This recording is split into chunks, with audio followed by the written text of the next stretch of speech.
Deputeti i Partisë Socialiste, Erion Braçe, në një reagim të bërë në rrjetet sociale, ka përsëritur se do të kandidojë për kryetar të Bashkisë së Tiranës. Braçe shkruan se po pret zhvillimin e garës dhe do t'i shkojë deri në fund për ta fituar. Socialisti shprehet se për këtë garë nuk pret një njoftim dhe njoftimi përjashtues nuk është më pjesë e vendimarrjes. Deputeti thotë se qytetarët duan të jenë pjesë e vendimarrjes për qytetin dhe jo të votojnë njoftimet e vendimeve që as nuk i përfshin.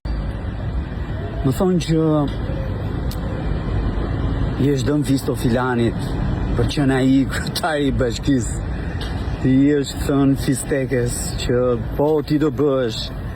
I është thënë të tjerëve filloni punoni se ti e ke mundësim për të bërë edhe ti do të bësh.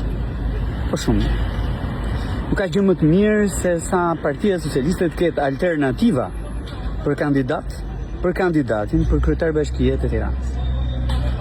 Një prej tyre jam dhe unë, edhe me thënë drejtën nuk kam pritur të më thot dikush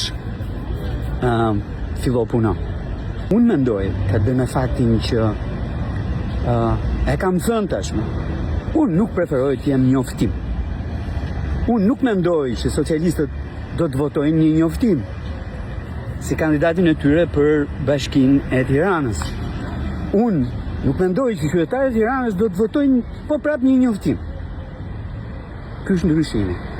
Një proces demokratik ku secili i nënshtrohet votimit dhe natyrisht Tirana merr nga Partia Socialiste njeriu e dur përmes votës.